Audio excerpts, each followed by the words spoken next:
Uyghur yazğıçılары Hacı Mirzahid Kerimi Savud Davudlarının Milletler Neşriyat tarafından neşr kılıngan Saidxon namlı romanı. Bu roman Bilik şirketide avazga elinip Bilik doğru da anlatıldı. Hadicha Sultan Begim jaynamaz ustida o'tiradi. Saidxon kirib kelganda u ko'ziga ishonmay, ovozini chiqara olmay buquldab yig'lab ketdi. Uning chekichashlari oqarib, qopqi ostida qo'riqlar ko'paygan edi. Ana. Assalomu alaykum ana. Duolarning barakati bilan keldim. Yig'limisala. Saidxon yutunib uning quchqig'iga bosh qo'ydi. Ana ko'z yosh qilib turib so'zladi. Jinim bolam, otam ismini aytib turib jon uzdi. Akam Mansurxon shuncha qilsimi, uni yanada qolmay, seni deb bu yerga keldim. Endi meni tashlab ketma. To'yingni o'z ko'zim bilan ko'ray bolam. U o'g'lining bosh ko'zlarini silab peshonasiga so'ydi. Allah meni jang uchun yaratgan ekan. Sinim meni jang uchun tuqqan o'xshaylar ona. Buyuk diyorimiz parchalanib tugab ketmoqda. Men bunga chidamay qilyapman. Duo bersilar. Parchalangan, xarob bo'lgan diyorimizni birlikka keltirishim uchun duo bersilar ona. Men bu yerda tura olmaydigan o'xshayman. Zafar quchib otam ruhini xush qilay. Duo bersilar. Saidxon Hadicha Sultan Begimning quchqidan bosh ko'tarmay rozilik berishni o'tindi. U yoqdan keliblar, bu yoqdan ketishni gapini qilasan-ku. Onaning larzini olmamsan. Olaman ona. Undaq bo'lsa mayli. Oyoqlari ostida jon beray.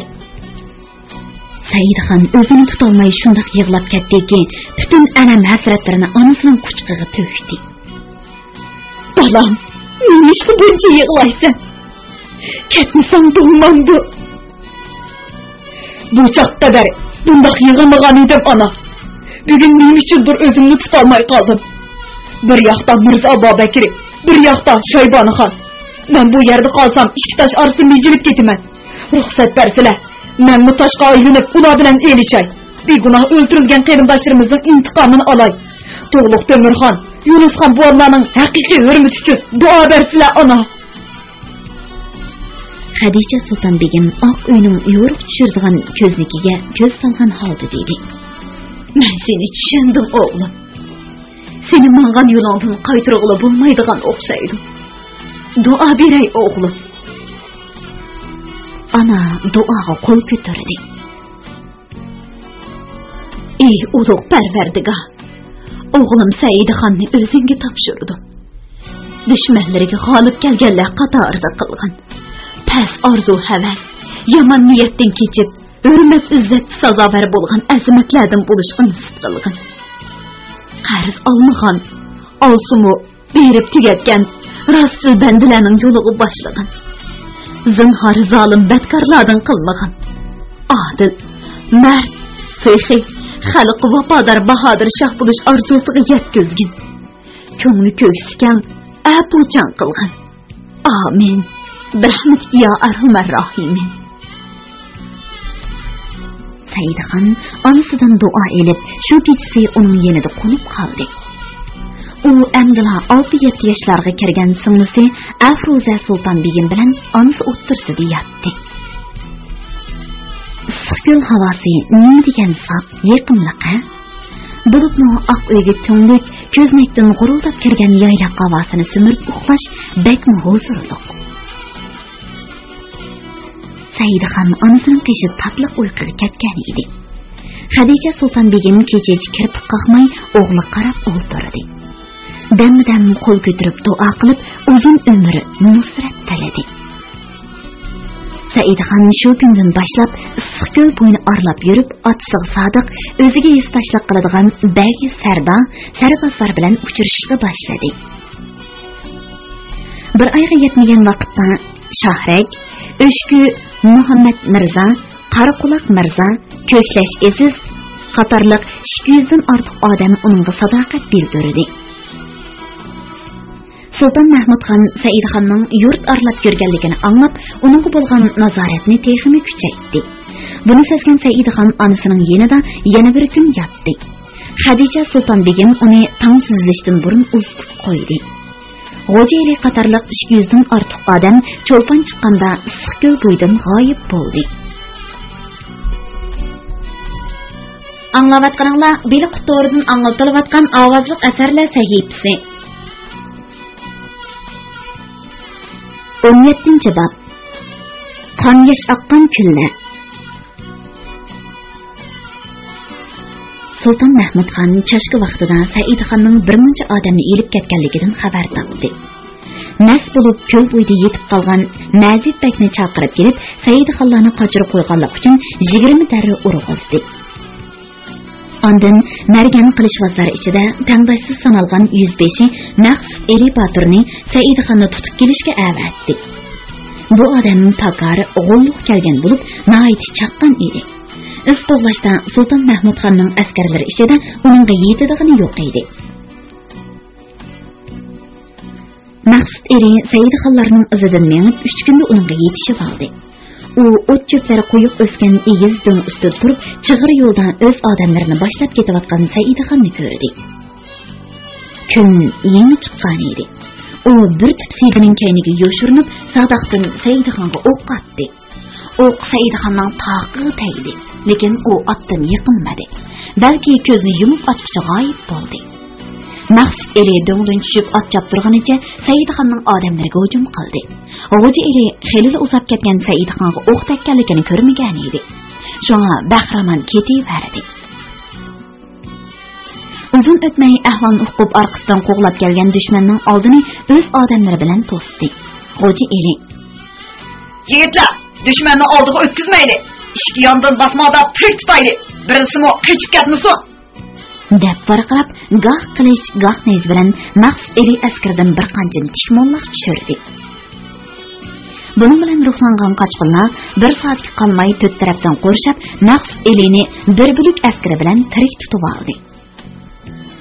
O'q Said xonning o'ng taqin chiqib o'tgan edi. Oxiri janjindan o'tib ketgan bo'lsa-mu, jang qilayotgan odamlarini tashlab yo'shirinishni xohlamay, so'l quloq qilich elib otni kayniga burdi. Daraxt kayniga yo'shirinib elib, o'qya bilan Xo'ja Elini atmoqchi bo'lgan dushmanning quloq qilich urdi. Bu chaqda Xo'ja Eli darhol yetib kelib: "Shahzodam, mana bu dushmanlarning sardori", dedi. Bog'langan Maqsud Elini uning oldiga elib kelib tizlantirgan holda. Said xon uning boshdan oyoqqa sapsilib chiqdi. "Siz mahir mergan ekansiz. Qayerliksiz?" "Tashqarlikman", javob berdi Maqsud Eli. "Bu yerlarga qachon kelgan?" "Sulton Mirzo Babakirning sarbozlaridan edim. U bu tarafga hujum qilib kelganda qochib, Sulton Mahmud xondan panoh tilab uning xizmatida qoldim." "Ismingiz nima?" "Maqsud Eli." Said xon og'ir azobiga qaramay otdan tushib uning qo'lini yechdi. "Maqsud aka, biz bir yurtlik ekanmiz. Siz ozod, odamlaringizni erib keting." Maqsud Eli chiroyi sarg'ayib ketgan Said xon qarab turib birdan xazinasi: "Shahzoda, men gunohkor. Sizga o'q otganman. Meni jazolang." "Yo'q, biz bir-birimizga dushman emas.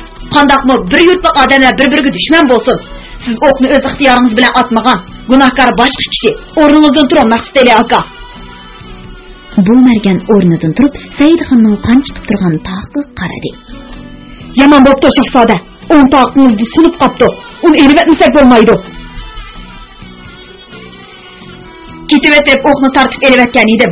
Sulib qolgan bo'lishi mumkin. Sizga ruxsat. Amroqlarim menga yordamlashadi." "Yo'q shahzoda, endi ketmayman. Yeningizni qilishimga ruxsat qiling." Maqsud Eli ikkinchi qatim tizlandi. "Alloh rahmat qilsin." Said xonning ovozi bo'sh chiqdi. Og'riqdan uning chiroyi g'alati bo'lib ketgan edi. Uni qiyin darxining tubiga tushib, selib yotqizishdi. To'ng'iz issiq lovuldab turardi. Said xon hushidan ketdi. Qiziqmis o'rlab, chiliq-chiliq targa cho'mib yotgan shahzoda qarab turgan Xo'ja Eli: "Endi qanday qilamiz? Alloh!" deb yig'lab tashladi. "Buning amali bor", dedi Maqsud Eli uningga qarab. "Ishkaylan tushib bu ya, aman, ish tizimi terib kelsin. Biraylan to'g'ri qo'ltiqini ko'ydirib, uning sop ko'lni pokiz qog'ozga elib qo'ysin. Yana ishkaylan yaqin atrofdagi buloq suyidan elib kelsin. Bu hammamiz uchun kerak. Men hozir shahzodaning mursidan yo o'qining sunuqini olaman. U bardoshlik bera olamikin? Aramizda qori bo'lsa, Qur'on o'qib, demid qilib bersin. Menda majun bor. Shahzodaning qizini so'g'andan keyin majunni ishkizib, o'q sunuqini elib etaman. G'ojiri g'asirablanib chiroyini purishtirib yotgan shahzoda qarab, jiddiylashgan holda bir qancha kishini maqsud eleydigan narsalarni tez elib kelishga buyurdi va ondan "Ona olasizmi? Men endi ish qilyapman" deb so'radi maqsud eli qarab. "Alloh bizga madadkor." Maqsud eli boshqa so'z qilmay, yog'liq bilan shahzodaning chekislik tarlarini surtdi. "Yomg'on tepilami? Biz issiqda menish oldida bir savdogardan obdan to'qilgan Qashqar motordan xeli ko'p olgan edik. Shu bo'lami?" dedi G'ojili. U beshini yig'ishtirgandan keyin otga ortiqli xurjundan bir to'p mata oldi. "Bo'ldi-ku, nipis to'qilgan ekan. Mening dadammo mata to'qiydi. Menga to'qishni o'rgatgan edi." Maqsud eri so'zlab, yosh aygigan ko'zlarini qo'li bilan surtib, oppoq matani yirtdi. "So'rab keldik. Av qarib turgan bo'stonliqqa bir necha buloq bor ekan. Suv muzdek so'g'ib ham tatliq ekan" dedi ishkichilik suv elib kelgan Yusuf. Bu ko'zi odam Saidxonning oshpezi edi. "Shahzoda qandoqroq?" so'radi u. "Endi yaxshi bo'ldi. Shahzodaning yaxshilanishi suv uzildirmay to'shishingizga bog'liq" javob berdi Maqsud eli. "Yumlab bo'lsin to'shayman." Maqsud eli suvsizlik suvga xonning bir parchasini chilab, Saidxonning bo'yinlarini egitdi.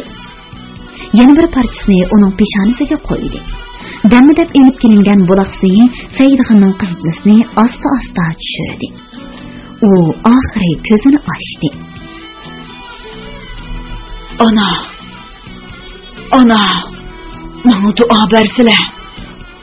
Ana." U jo'ylayotdi, to'xtanglar. O'zi kelib olsin. Darrov o'qning sunuqini elib etmasam bo'lmaydi. Elib kelgan chuchuk bo'ya amanni ayrim-ayrim qayintib, qochoq quyib elib kelinglar, dedi Maqsud eli. G'ojili uning deganlarini ikki navkar bilan o'rindashga kirishdi. Maqsud eli xonni 15 qitimchi yengishlangan muzdek buloq suyiga chilab, Saidxonning peshonasiga qo'yib, gejga bo'yin quloqlarining orqasini surtib, yirik qora chachlariga suv temetdi. Uning qizitmasi tugab, badan harorati normallashdi. U Saidxonning chekisini tanqandan keyin "Endi o'qning parchasini elishga boshlaymiz" dedi xanjirini belagiga surgab. U qochoq quyib elib kelgan aman kichik bo'ya it uzimining suyiga xonning kichik bir parchasini selib, uning bilan xanjarni pokiz surtdi. Ondan qo'ynidan bir kichik shishani oldi. Buningda ko'p nardan yasalgan majun bor edi. Yeliq xanjarning uchi bilan gilosdek elib Saidxonning og'ziga soldi. Asal aralashtirilgan bu shirin majun uni maydak eritib, og'riqni ayni sezmas qilib etdi. "Yaxshi bo'ldi. Endi boshlayman." Maqsud eli Saidxonni dim qildi. Yoning o'qi quloqliq bo'lg'ach, tog'iqni chiqib etgan edi. "Shahzoda og'riqqa qandoq chidagandi? Yo hazrat, qarab beqinglar. Sunib qolgan o'qning uchini ko'rdingizmi?" G'ojili tog'iqni yerib tashlagan quyuq o'qning sunuqini ko'rdi. "Ya Allah, qandoqmi olarsiz aka? Allah o'zi madadkor." Taşni kessam, bisi yanmaydigan ikki xanjarni qo'liga olgan Maqsud eli o'q kirib ketgan tog'iqning go'shtlarini tam bilan kesishga boshladi. Saidxonning tishlari kirishib, lavr ko'kirib ketdi. Qattiq turilgan mushti G'ojilining tizig'i teralgan edi. Garchi behush bo'lsa-mu, uning teni kesilishga boshlaganda hushiga kelgan edi. Og'riq chidab un chiqmay yotdi. Chekillardan bujuldab tar qo'yildi. 3 xanjarni almashtirib, tog'iqni kesib, o'q sunuqni elib atgan Maqsud elini ochiq targa cho'milgan edi. Qon chiqib turgan yerga to'g'riq kulini bosatdi. Oxiri xanjarning uchi bilan o'q sunuqini chiqardi. Uzunligi barmoqchilik kelatdi. Saidxon putini bir yig'ib uzartdi. Ko'zlarini ochib, yana yumib oldi. Endi bo'ldi, dedi Maqsud eli qon chiqib turgan yerga to'g'riqning kulini besib. Kim petishqa nayzi bo'yi qolgan edi. Maqsud eli o'q suniqini elish uchun yarim kuncha hapirashgan edi. Qattiq charchab ketgan bo'lsa-mu, qonning to'xtaganligini ko'rib, g'ardiq chiqqandek yeniklashib qoldi. Saidxonmo og'riqning pasayganligini his qildi. Suv dedi u qurib, yazbaqlab ketgan lavlarini tamishib. G'o'ja eri buloq suyini bir qacha qo'yib, uningga ichirdi. Sal ketishgandan keyin tushib bo'y suvi bilan to'g'roq ko'lni yuvib chiqarib etib, tengib qo'ysam inshaalloh, uzunga qolmay sallamaza bo'lib ketdilar shahzoda, dedi Maqsud eri. Endi tamoq yeb olsalar. Xudo sizga rahmat qilsin, Maqsud aka. Saidxon oldiga silgan dasturxondagi sho'rpaga saq qo'lini asta uzatdi. Anglayotganinglar Bill Qutoridan anglatilayotgan ovozliq asarlar sahifasi. Bill Qut xazinasi go'sh va ustixondan tutgan bo'lsa-mu, qaytmas irodaga ega ruh bo'lgandilar, ondan po'latni eritib yetalaydi. Toshni urib sindiralaydi. Yiloncha yollarning mashtarlariga bardoshlik beralaydi. Nurg'un qinini yo'qotgan shahzodani irodasilar o'rnidan turg'izdi. Biz bu yerda ko'p tursak bo'lmaydi. Yetdi suvga. Enim Xilil sultonning yeniga boraylik, dedi Saidxon va tasda o'zangi putini oldi. Maqsud eli uning ot minishiga yordamlashdi. Shahzoda, ostroq minsizlar. Teng bo'shab ketmasin. Saidxon otni yo'rg'iltib bir xil suratda mangdi. Lo'qildab ag'rib turgan taqini pat-pat silab qo'yatdi. U yo'l bo'yi faqat sho'rp suyiga nanchilab yeydi. Yiliklik so'ng sho'rpsi kesilgan yerning atlanishiga foydali bo'lg'achqa, u boshqa tamoqni talab qilmadi. Yetsuga kelganda Xilil sulton yarador aksini qarindoshlik mehri bilan kutib oldi.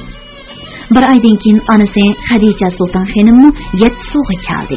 Bu chaqda Saidxon xeyli o'ngshilib qolgan edi, ammo tag'iqi yana og'rib turardi. Kuz izg'irin shamoli bilan tinch o'tdi. Qishmo qarshi virg'an bilan jimjitli chiqib ketdi.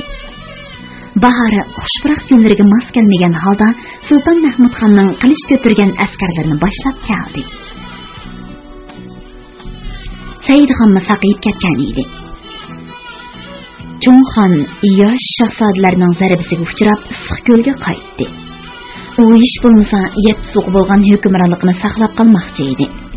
Shu sababdan lashkar tartib yozda yana keldi. Yana zarba yedi. U jangchiga yaramsiz, qimiz sharab ichishga mahir sulton edi. Mas bo'lgan chig'idalan Batur zerak bo'lib qolatdi, ham jangga otlanatdi. Kuz fasli kirishi bilan tang u yana lashkar tartib Yetsuga keldi. Bu navbat askarlarning 3dan 2 qismi jangda o'ldi. Saqlari asirga tushdi. O'zi qolgan odamlar bilan qochib oran qutuldi. Bu harmala sulton tog'onglar sizlarning adbinglarni bermay qo'ymaydi. Men Shaybonxonning oldiga boraman. U ko'ldimi turmay Toshkentga qarab yo'l oldi. Xo'jankka kelganda Shaybonxon qo'shinlariga uchradi. Mahmudxon, sening panoh tilab kelganing yolg'on. Payt kutib xonliqni asli keltirmoqchi bo'lganing rost. Ammo sen qalba, qo'lingdan hech kelmas odamsan. Otang'imi, urug' tuqqanlaringga vafo qilmading. Mangim vafo qilmaysan. Endi yarmas bolalaring bilan go'rda oram ol, dedi Shaybonxon dash o'g'li bilan oldida ta'zim qilib turgan Sulton Mahmudxonga olib. U yasovlarga buyurib, Sulton Mahmudxonning yolvurishlariga qaramay tag'arga salg'uzdida 5 bolasi bilan qo'shib daryoga cho'ktirib o'ldirdi.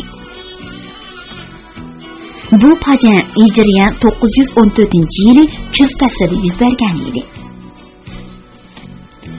Buni anglagan Saidxon uningga qattiq echindi.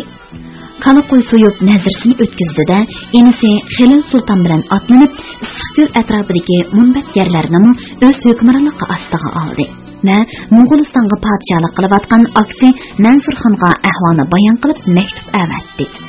Boshbahorda bug'doy maysilari yerdan amdigini bosh ko'tarib chiqqan mezgilda Sulton Mansurxondan javob maktub keldi. Saidxonning qapqi tushib ketgan Xilil sultonning qo'lidan maktubni ilib o'qidi.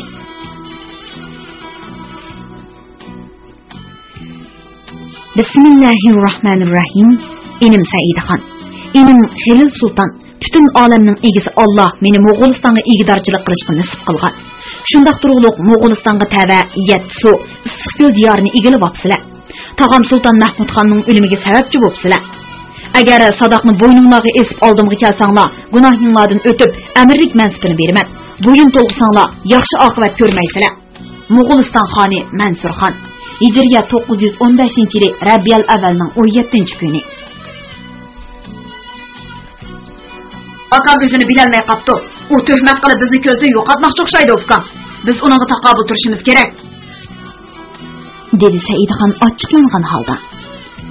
Biz tankilanmaymiz aka. Uning askari ko'p. Yaxshisi onamga ahvolni deb, uni Mo'g'ulistonga avatayli. Akamni paylidan yondirsin. Xilil sulton mayus holda madar qilishini targ'ib qildi. To'q yurak. Bo'ying egiz qomatin kelishgan bo'lsa-mu, bulumsiz ekansan. Saidxon o'zidan bo'yliq bo'lgan Xilil sultonni masxira qildi. Xadija sulton xonimga aytmaslik uchun uni qasam qildirdi. Xabar keltirish uchun ayg'oqchilarni Mo'g'ulistonga avatdi. Ham bey sardarlarga har zamon jangga tayyor bo'lib turishni topiladi. Yatsudan hujumi pishqanda Sulton Mansur xonning nurg'un lashkari bilan yo'lga chiqqanlik to'g'riliq ayg'oqchilar xabar keltirdi. Saidxon Xilil sultonni elib, mingdan ko'proq askar bilan otlanib, Avliyo otiga yaqin bo'lgan Chalun-Chalak degan yerda atdigandala Mo'g'uliston askarlari bilan uchrashdi. Saidxonning qo'shinidan 20-30 hassa ko'p bo'lgan Mansur xon askarlari taraf-tarafdan ularni qo'rishib oldi. Saidxon qilishni egiz ko'tarib, dam so'lga, dam o'ngga shiltib, inisi bilan billa jang qilib qo'rshavni bosib chiqdi. G'o'ja eli bilan Maqsud eli uningdan zodi neri bo'lmadi. Mansur xon bu ikki inisini o'ldiga chiqarib etib, Yatsu issiqko'l diyorini egilib oldi. Ammo uzunga qolmay Mirza Abubakri bu yerga lashkar tortib keldi. Mansur xon o'lar tirilishiga qaramay Mo'g'ulistonga qochib ketdi. Qo'rshavdan ming taslik qutulib chiqqan Saidxon chelak yesiga kelganda qora targa cho'mgan eti mudirib yiqilib, bo'yni qatlashib shu yerda jon berdi. Ikki qadam oldiga mullaq etib tushgan shahzoda to'psini qiqib turishiga Xilil sultonni yetib kelib otdan tushdi. Bilqut xazinasi. Aka, Xudo bizga nusratni yor qilmaydigan o'xshaydi.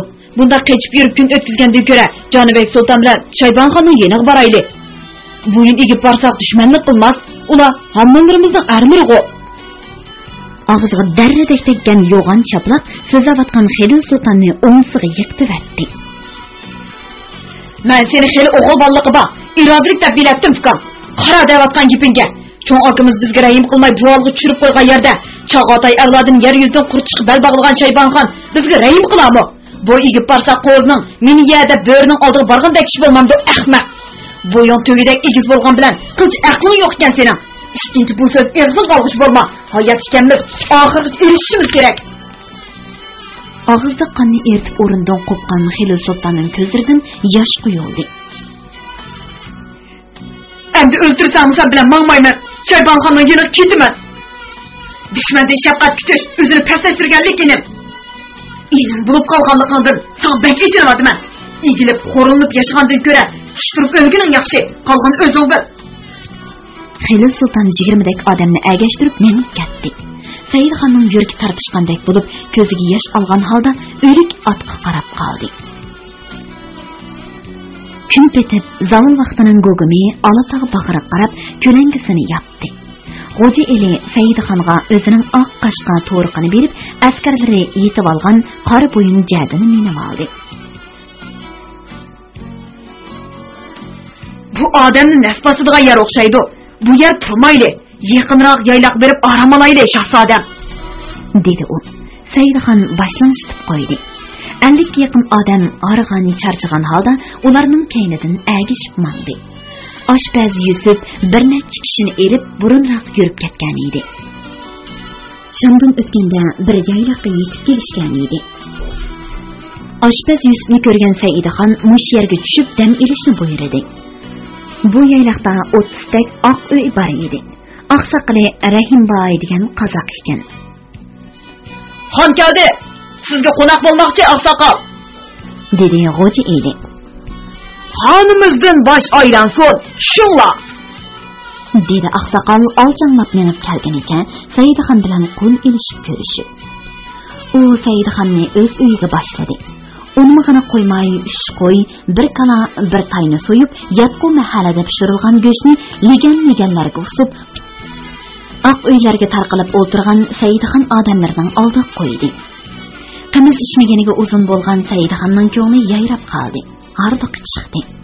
U sahar turib namozini o'tagandan keyin G'oji eli uning chassaqini elib qo'ydi. Oshpaz Yusufmi 10 necha odamning chassaqini oldi. Qolganlar bir-birining saqilini elishdi. Yuz ko'zlarini yuvib, qozoq kelinchaklari tayyorlagan narin cho'p bilan g'izolanib yo'lga chiqishdi. Rahimboy egarlangan 4 yoshlik otdan 3ni Saidxonga yo'lliq tutdi. Saidxon uningga ko'mish sapliq bir qilishni yodgor qildi. Anglayotganinglar bir qutoridan anglatilayotgan ovozliq asarlar sahifasi. Saidxon Mo'g'ulistonga ketish qaroriga kelgan edi. Akam bilan yarışib Mirza Abubakirga qarshi yurish qilib, Tangirtegining shimol va janubini birlikka keltirsak, Shaybon xonga mutaqabbil tura olamiz. Barsam o meni haydab etmas. Agar onam ma'qul bo'lsa, o'zim billa elib ketaman deb o'ylagan Saidxon Xadija Sulton xonimni elib 3 turponga berishni Maqsud eliga havola qildi. Qandaqli bo'lmasin, biz Moq yo'lida uchirmi davan bag'rida uchirishayli. Onamni yaxshi muhofaza qilib elib ketishingizga ishonaman. Xo'p, shahzodam, Xudo buyursa, validalari bilan tezroq didor ko'rishtir uchun kuchimni ayamayman. Saidxon uni yo'lga selib 13 kun bo'lganda Moq yo'li uchirma davan bag'riga keldi. Bu yerda uni Maqsud eli kutib turardi. Men tungun kech keldim, shahzoda. Chig'ir yo'llar bilan udullab, yetti suv berib tang-tanglasam, validalari aqllari bilan jang qilib yengilganliklarini anglab, o'lik yoki tirik ekanliklarini bilolmay, Mansur xondan xafa bo'lib o'shib kelgan ekan. U yerdan turolmay Shaybon xon zarbisi kuchirgan Muhammad Yusufin ko'ragan bilan billa Badaxshon orqali Kabulga ketibdi. Bu xabarni o'shib kelib angladim. Oniylarini saqlatib qo'ymaydi. O'shda otni yangushlab, kech-kunduz menga bu yerga kelib kutib turdim. Allohning iltifoti bilan silim vaqtida keldilar shahzodam. G'oji eli Botir ko'rinmaydi-ku. U so'zlab bo'lib, o'zi do'st bo'lib qolgan birodarini so'radi. Bir qancha qitimliq jangda ko'rsatgan botirlik natijasida G'oji elining ko'pchilik orasidagi inovat ko'tarilib, ismiga Botir degan nom qo'shilgan edi. Bir necha chavandozni elib ahvol qilib ketgan edi. Ehtimol yaqin orada uchrashib qolishimiz mumkin, deb javob berdi Saidxon. Onasining ketib qolgandan ko'ngli bek yerim bo'lib, kechicha bu qaqas tog' bag'rida yetib, saharda yo'lga chiqishdi. Yo'l yilon bag'ri egiz past bo'lib, tog'dan o'tgandan keyin Mo'g'uliston zamoniga oyoq bosatdi. Boshda Maqsud eli, uningdan keyin Oshpaz Yusuf, ondan Qoraqo'l Mirzolar kecha to'xtamay yurib, saharda tog' ustiga chiqib bo'lishdi. Qirliq toshlar ularning o'tik oyoqlarini o'tmi-to'sh qilib atdi. Saidxonning topini kesilib ketdi. Ochiq shamol uning yuzini yalab qizartib atdi. Shirqirab uchib turgan qum urilib ko'zlarini ocholmay qoldi. Kun mag'rib tomon yuzlanganda pastga tushib bo'ldi. Sharqirgan ovozlar ularni xush qilib atdi. Tog'dan toshqa urilib eqiyotgan kichik daryoning zumratdek suzib, hammalarni birdek jalb qildi. Shuncha harg'ini qaramay eqin bo'yiga oldirab tushib, uchunlab suv ichishdi. Nettisning qizilungichiga suv ketib, qiqilib ketdi. Ular bu yerda hardoq elib, malax bo'lib uxlab qolishdi. G'oji eli Botir kelib, ularni shu ahvolda ko'rdi. Tutib kelgan odamga choy berib, Saidxonning uyg'onishini kutib o'tirdi. Quyosh jahonning bemanligidan qizib, misranga kirganda Saidxon uyg'ondi. Assalomu alaykum shahzodam. Bir odamni elib keldim. Ko'rishamlar, dedi G'oji eli. Botir aka, sizni kelmay qolammikin deb bak andish qilgan edim. Ishonchimni yerda qo'ymadingiz. Rahmat sizga. Saidxon o'rnidan turib uni quchoqladi. Men so'zlashib baqay. Çift güllük ak to'ppan, to'ncha oq ko'ngnak kiyib belini bog'lagan bug'doy o'ng bir odam qilish asqan Saidxonni ko'rib qo'rqimsirab salom berdi. Sen musulmonmi? so'radi Saidxon. Elhamdülillah musulmonman xo'jam. Qitchaqmisan? Uyg'urman, qabilimizning nomi Urug', teriqchilik qilaman. Eting nima? Turdaxon. Yurtinglar amanchilikmi? Amanchilik edi. Bir necha kundan beri qabila cho'nglari Mirzo Abubakir qo'shilish uchun yo'lga chiqish tayyorligini qilyapti. Turdaxon yana nimalarni so'raydi ekan deb yer ostidan Saidxonga qarab qo'ydi. Bu yer ilgari Mansurxonga qaraydi-ku. Nimishqa Mirzo Abubakirga qo'shilmoqchi bo'lsalar? Mansurxon selib elishni bilib al bilan kori bo'lmadi. Askarlari doim bulan-talan qilib urqimizni bo'zak atdi. Mirzo Abubakir o'z ixtiyori bilan men qo'shilgan qabilalarga inom beraman deb yorliq tushirgan ekan. Shunga uningga qo'shilmoqchi bo'lyapmiz. Mirzo Abubakirning yorliqi yolg'on. U digini qilmaydigan, qilg'ini demaydigan zolim. Sizlar aldanmanglar. Saidxon gapidan to'xtab, uningdan so'radi. Urqonlarning oqsoqli bilan ko'rishishga meni boshlab bora olamsan? Boshlab boray. Saidxon choy ichib olgandan keyin Xo'ja Eli Botir qatorliq bir qism odamlarni elib Turdaxonning boshlashi bilan ketib qoldi. 2 kun yo'l yurib 3-chi kuni bir kentga yetib keldi. Bir necha yuz odam yuk taqinlarini ot eshakka ortib mang'ira turgan ekan. Turdaxon Saidxonni uzun char saqal kishining oldiga elib bordi. Assalomu alaykum buva, dedi Saidxon qo'lini ko'ksiga elib. Va alaykum assalom. Nima gaping bor edi o'g'lim? Turqundan qaraganda Begzodaradek qilasan. Shundoq buva, Sulton Ahmadxonning o'g'li Saidxon bo'laman. Sizlar nega bormoqchi bo'lyapsizlar? Ha, taxtni Mirzo Abubakir tortib olgan xonningmi? Biz otangning taxtini tortib olgan sultonning yeriga bormoqchi bo'lyapmiz. Senmi uning xizmatida bo'lish uchun ketayotgan o'xshamamsan, shahzodam? Dedi oqsoqol ancha ko'zga ilmagan tarzda. Saidxonning ochiq keldi, ammo o'zini tutib elib. Sizlar bu niyatinglardan yeninglar. Mirzo Abubakir sizga yaxshilik qilmaydi. Men o'z zolimdan otamning taxtini tortib olmoqchiman. Agar yaxshi kun ko'ray desanglar, men agishinglar. Biz birlikda o'z zolimni yo'qitib, diyorimizni obod qilaydi. Dedi. Xo'ja Eli Botirmo Saidxonning tarafini elib, ularni niyatidan yemish qo'yin dedi. Biz og'izdan onasining suti qurmagan mush balaxonga agishamdiq, dedi qaqoqlab kulgan oqsoqol. Uning odamlarimo qaqoqlab kulib ketdi. Bo'ldi, asta bu yerdan ketib ol, shahzoda. Bu odamning xeli tuzukda qiladi, biz bilan qolsin. Oqsoqolning isharati bilan bir necha 10 kishi yopirilib kelib, Xo'ja Elini tutib oldi. Saidxonning odamlari qo'rqib qochdi.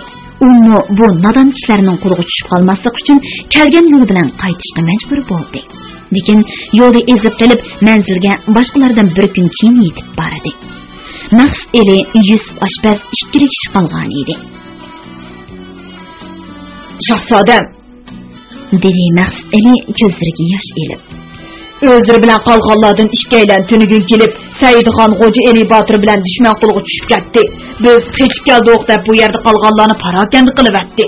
Shuning bilan Shohmirak, O'shku Muhammad Mirzo, O'zqul qatorliq sardorlar o'z odamlarini elib, Mansurxonning qeshig'i bormiz deb ketishdi. Qoraqo'l Mirzo yana bir odamni boshlab Anjon tarafga mangdi. Ko'klash eziz berdi. Mirzo Abubakirli bizga panoh bo'la oladi deb gapimni anglamay Qashqar tarafga ketdi. Biz ikkimiz sizni cho'qim qaytib keladi deb o'ylab bu yerda kutib turdik. Endi qanday qilmoq kerak, shahzodam? Saidxon cheksiz ketgan jangalga qaradi va birdalla "Manga Allah yar" deb baqirib ketdi. Tog'lardan aks sado qaytdi. "Manga Allah yar." Sabr qilsizlar, shahzodam. Biz sizdan ayrılmaymiz. Saidxon Maqsud Elini quchoqladi. Men sizdan ayrılmayman, aka. Ahdimdan ham yonmayman. Saidxon Maqsud Elini bir necha kungacha jangalda tenib ko'rdi. Ulara atqan kiyik, to'shqinlarni yuz oshpaz, kavob, sho'rpa qilib berdi. U o't chiqirgan chaqmoq tashlarini zodiri yenidan ayirmaydi. Endi toza esqatdi. Mush jangalda umrim o'tib ketarmi ha? Bu qo'rqinchli o'y Saidxonni g'amkinlashtirib atdi. Minadigan otlarini uningdan yuz o'rganlar elib ketgan edi. Bir ay bo'lganda Xo'ja Eli Botir keldi. Men Qashqarga oz qolganda qechib tutuq bermay, iz qo'llab yuribsizlarni oran topdim shahzoda. Shukr, salomat ekanlar. Saidxon bu Qadina Samrahini ko'rib, g'o'lchini kam yeyib uni quchoqladi va "Yo'q, Alloh meni yolg'iz qo'ymaydi" deb buqildab yig'lab ketdi. Naqs Eli, Xo'ja Eli, Yusuf oshpazlarni qo'shilib uzung'icha yig'lashdi. To'satdan bir ya o'qi ularning oldidagi to'g'roqqa sanjilib qolmagan bo'lsa, yig'idan to'xtamagan bo'lar edi. Bilqut xazinasi. Bu nimish? dedi sakrab o'rnidan turgan Saidxon. Atrofda dushman bor. Xo'ja Eli Botir atrofga qaradi. Qashqistar bir kiyik ularning oldidan taxlab o'tib ketdi. Kiyik yetilgan o'qmidi yo? dedi Yusuf oshpaz. Ehtimol, har holda sagak turayli. Saidxon yonga sapsirishga boshladi. Qaras-qurus shaldir-shuldir qilgan ovoz bilan dang qilich ko'targan 10 odam to'rt yondan kelib ularni qo'rshib oldi. Sizlar kim? Saidxon qilichni g'alabdan sug'urib so'radi. Biz, dedi saqli oqargan tambal odam Saidxonga chekchib. Boy zolimlarning adibini berguchilar. Qaroqchilar ekan. Pichirladi Xo'ja Eli Botir Saidxonga yaqin kelib. Iloji bor bularning tishiq tegmay yo'lga silib qo'yayli. Sizlar bu yerda nima qilib yursizlar? So'rdi ulardan biri. Biz atishib qoldik, yo'l topolmayotimiz. Javob berdi Maqsud Eli. Qaraganda oddiy odam emas taqilsizlar. Rasululloh danglar. Zolim Mirzo Abubakirning odami bo'lmasanglar, biz sizlarga tegmaymiz. Saidxon bu so'zni qilgan bo'yi qarab, uning o'ltirishib ketgan ko'zlariga tugmas qayg'u hasrat yoshiringanligini bildi. Ey ota, biz Mirzo Abubakirning dushmani, uning adibini bergili kelib, mushkunga qoldik. Ayni so'zlar, sizlar zodi qandoq odamlar? Xo'ja Eli Botir buvayning qishig'iga yaqin berib, Saidxonni tanishtirdi va bir boshdan kechirganlarini qisqacha so'zlab berib dedi. Biz mana shunday odamlar ota, biz shahzodimizni murodiga yetkazmay qo'ymaymiz. Shahzodam, men otingizning o'rda vaziri Ali Sardor bo'laman. Sulton Ahmadxon Oqsoq mang'idigan kechasi men Qashqarga Muhammad Haydar Mirzoning qishig'iga ketgan edim. U meni o'ziga vazir qildi. Keyin Batniyat xotun menga pikirib tuhmat bilan zindonga tashladi. Mirzo Abubakir uningga qarshi qilish ko'targanda meni zindondan bo'shatdi. Ko'nglim qattiq og'irgan edi. Uningga xizmat qilgim kelmay, men ixlosi bor sarbozlarim bilan Qashqardan chiqib ketgancha tog'u dasht jangollarni makan tutib, yo'shirun oshkora oldim Mirzo Abubakir bilan elishib kelayotganimga 20 yildan oshdi. Ya u yo'qolmadi, ya men o'lmadim shahzodam. Oxir qirg'an jinimda Anjan taraflarda tinch hayot kechirishni orzu qilib, bu jangoldan o'tib sizlarni ko'rib qoldim. Mirzo Abubakirning qorovullaridan bo'lsa kerak deb o'ylab o'q otgan edim. Sizlar cho'chib o'rninglardan turdinglar. Bu chaqda sizlarni aniq ko'rdim bolam. Bizni qaroqchi demay, hamroh qilib olsanglar xursand bo'latdi. Ben xursand bo'latdi. Jangolni jimjitlik bosdi. Daraxtlar orasidan tushib turgan kun nuri asta-asta g'oyib bo'ldi. Kech kirgan edi. Bir chaqda otasining yaqin hamrohi bo'lgan odam bilan bu yerda uchrashib qolishini Saidxon xayoliga keltirib baxmagan edi. Taqdir degan mushi bo'lsa kerak. Alloh uningga yana bir to'p odamni yetkazdi. Agar hamroh bo'laman desalar, men yana bir madadkorga erishganligimdan Allohga shukr qilsam bo'ladi ota. Ali Sardor g'o'lichini kerib Saidxonni quchoqladi. Taramlab oqqan yoshlari shahzodaning nurisiga tamdi. Ular bir kechani o'tgan kechgan ishlar to'g'riliq so'zlash bilan o'tkazdi. Tongga yaqin uxlab qolishdi. Tutinglar bu badbaxtlarni, birini aman qo'ymanglar degan ovoz anglanib, daraxt shoxlarining qarsildab sung'ani, otlarning dukuri Saidxonning qulqiga kirdi. U ya Allah deb varqirab o'rindan turganicha, yaning kirchini kerib bir o'q etish bilan bir otliq dushmanni yerga yiqitdi. G'oji Eli, Maqsud Eli, Yusuf Ashbaz va Ali Sardarlarning odamlari taraf-tarafdan kelgan Mirza Abubakir askarlari bilan qilishishga boshladi. Bularni Mirza Abubakirdan panoh tilab Qashqarga ketgan Ko'klash Ezizbardi boshlab kelgan edi. U yoning kirchini kerib o'qni batlayotgan Saidxonni ko'rib hijaydi. Ey So'kalbekzoda, sog'diqingni bo'yning qesib oldimga kelmasang ziyon tortsan. Agar shunda qilsang Sulton Mirza Abubakirdan bir qo'shiqning tilab seni hayot qoldirish ko'zim yetidi. Amdi bekor ovar bo'lma. Mansurxonning yeniga mangan Shoh Mirak, O'shkun Muhammad Mirzlarni qo'lga tushib besh kesildi. Odamlaringga et, bir-birining qo'llarini bog'lab tizlanib. Ko'klash Ezizbardining gapini Saidxon otgan o'q eg'ziga tegib uzib qo'ydi. U harqirab otdan yiqildi. Saidxon yana bir dushmanni yiqitgandan keyin yoning o'qqa qolmaganligini bildi. U qilichini ko'tarib turib edi, Ali Sardor vaqaldi. Shahzodam, tez qochsala, biz dushmanni to'sab turibmiz. Qochsa, bo'lsala deyman. Saidxon o'ng tarafdagi qalin to'g'riqliqqa kirib ketdi. Uning orqasidan G'oji Eli Botir mangdi. Ikki otliq dushman ularning orqasidan qo'g'lab mingiverdi. Maqsud Eli yugurib kelganicha birisini qilich bilan urib molla qatqizdi. Ikkinchisi qilich urg'icha keyindan kelgan dushman uning dumbisiga nayza sanjidi. U to'lg'inib yiqilay deganda beshi qilich tegdi. To'g'roq tubidagi g'azonlar qonga bo'yaldi. Mirza Abubakirning taraf-tarafdan yopirilib kelgan askarlari himoyasiz qolgan Ali Sardarning tenini parcha-parcha qilib atdi. Dastlab bilan dushman o'q tegib o'lgan Yusuf Ashbazning jasadini tinch qo'ymay to'rt par qilib tashladi. Qadrdan hamrohlardan ayrilib qolgan Saidxon qechib qutulgandan qilch xushal bo'lmadi. U nechqitim orqasiga yanmoqchi bo'lib edi, G'oji Eli Botir tutib elib yo'l qo'ymadi. Oxiri bu jangalda ko'rmaganni ko'rib, yemaganni yeb tenab yurishdi. Saidxonning kiyimlari yirtilib, o'tkining chami qolmadi. Hayvonlarning terisini yepinib, qopirib qanib ketgan putini o'rab, mang'almig'idek holga kelib qolgan edi. Shahzoda, bu yerda bundoq tamtirab yursak, bir kun emas bir kuni qoq quzg'unga jam bo'lib tugaymiz. Mirza Abubakirning oldiga borsak, o'limimizga o'zimiz sababkor bo'lib qolamiz. Sulton Mansurxonni panoh tilab borsak, uning yenidimi yaxshi kun ko'rolmaymiz. Yaxshisi Anjonga, Jonibek sultonning qishiga ketaylik. U dastlabda masalaga rahim qilgan. Bu navbat balkim texim yaxshi kutib ola. Oliylarimi qaytadan bosh ko'tirgayla. Saidxonning qaytqisi yo'q edi. Qaytmasa bu jangalda nima ish qiladi? G'oji Elining gapi o'rinli.